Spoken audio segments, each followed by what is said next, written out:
In the summer of 2019, a single name dominated global headlines.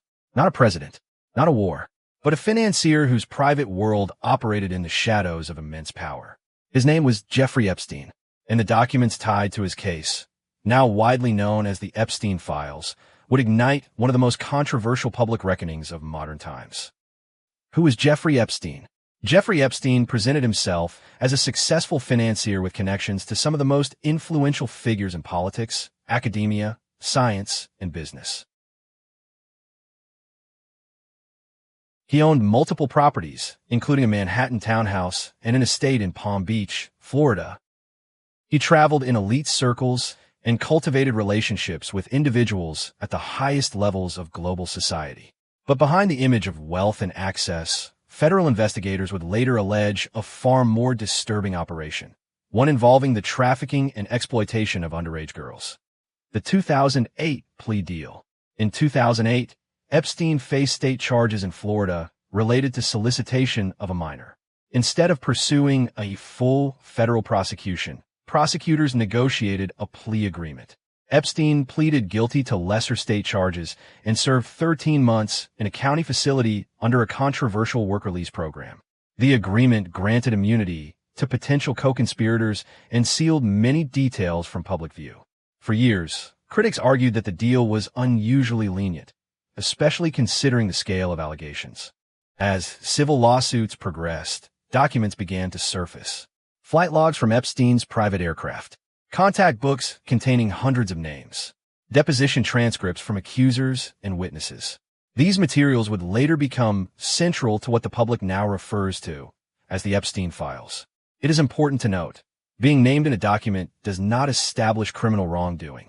Many individuals listed denied. On August 10, 2019, while awaiting trial at the Metropolitan Correctional Center in New York, Epstein was found unresponsive in his cell. The official ruling by medical authorities was suicide.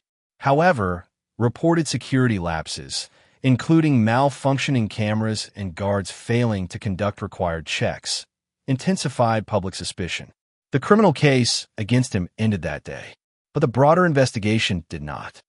Attention shifted to Epstein's longtime associate, Ghislaine Maxwell.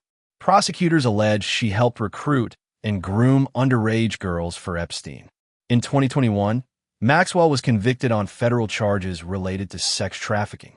Her conviction marked a significant legal development, but many observers continued to question whether others involved would face prosecution. The unsealing of documents. Over time, courts began unsealing previously confidential records connected to civil litigation. These included depositions, witness statements, and references to prominent individuals. Media outlets carefully reviewed the documents, clarifying that mention alone does not imply guilt. Nevertheless, each release reignited public debate. Who knew what? And when? The bigger questions. The Epstein files are not only about one individual. They raise broader questions about systems of power and accountability. How did someone facing serious allegations maintain access to elite networks for so long? Were institutional failures involved? And why did it take more than a decade for federal charges to fully materialize? The victims and the legacy. At the center of this story are the victims, individuals whose testimonies brought renewed attention to the case. Many pursued civil lawsuits seeking acknowledgement and justice. Their voices shifted the public conversation from secrecy to scrutiny. Today, the Epstein files remain a symbol of unresolved questions. Don't forget to subscribe for more videos like this.